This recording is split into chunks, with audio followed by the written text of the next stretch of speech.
ৰিয়ান পৰাগৰ কোনো মাথা নাই ৰিয়ান পৰাগৰ একো কাম নাই এইদৰে কিন্তু মই কোৱা নাই কৈছে এসময়ৰ বিশ্বকাপ বিজয়ী খেলুৱৈ বুলি ক'ব লাগিব 1983 চনৰ চেম্পিয়ন সুনীল গাভাস্কাৰে হয় আপোনালোকে ঠিকই শুনি আছে সুনীল গাভাস্কাৰে ৰিয়ান পৰাগৰ ওপৰত বৰ বেছি বেয়াকৈ মন্তব্য কৰা দেখা গৈছে আৰু সুনীল গাভাস্কাৰে কি কৈছে সেই বিষয়ে আপোনালোকক আজিৰ ভিডিঅ'টোত সবিশেষ জনাবলৈ আহিছো কিন্তু তাৰ আগতে ভিডিঅ'টো এটা লাইক হ'ব লাগে ৰিয়ান পৰাগৰ বাবে কালিৰ দিনটোত ৰিয়ানে খেলিব নোৱাৰিলে কি হ'ল কিন্তু আগৰ মেচ বিলাকত তেখেতে ভাল খেলিছে কিন্তু সুনীল গাভাস্কাৰে কিয় তেনেকৈ মন্তব্য কৰিছে হেতু মই বুজি নাপালো তাৰ লগতে চেনেলটো এনেকুৱা ধৰণৰ সুন্দৰ খবৰৰ বাবে এতিয়াই সাবস্ক্ৰাইব কৰি ল'বলৈ নাপাহৰিব আৰু এতিয়া আহিছো মই আজি ভিডিঅ'টোৰ মূল বিষয়টোলৈ আৰু নিশ্চিতভাৱে কালিৰ দিনটোত SRH বনাম ৰাজস্থানৰ মাজত যিখন খেল আছিল সেই খেলখনত ৰিয়ান পৰাগে এটা বেয়া শ্বট খেলি আউট হৈ গৈছে ইয়াত সকলোৱে দেখিছে বা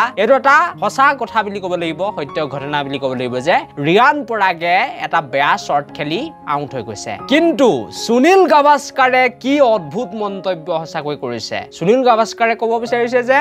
যদি আপোনাৰ মাথা নাই তেনেহলে আপোনাৰ প্ৰতিভা বিলাকো কোনো কামত নাই হয় আপোনালোকে ঠিকই শুনি আছে ৰিয়ান পৰাগক কৈছে যে যদি আপোনাৰ কোনো মাথা নাই যদি আপোনাৰ কোনো দিমাগ নাই তেনেহলে আপোনাৰ হে প্ৰতিভা বিলাক কি কৰিব টেলেন্ট বিলাক কি কৰিব যদি এটা টিম বিপদত থাকে এটা দল যেতিয়া বিপদত থাকে সেই সময়ত যদি আপুনি এখন খেল উলিয়াই দিব নোৱাৰে তেনেহলে সেই প্ৰতিভা সেই টেলেন্টৰ আপুনি কি কৰিব আপোনাৰ মগজত কোনো নেখেৰালে নে কেনেকৈ এই খেলখন উলিয়াই নিব পাৰি ডাঙৰ শ্বট খেলিবলৈ আপুনি কিয় গ'ল বা আপুনি ডাঙৰ শ্বট খেলাতে কিয়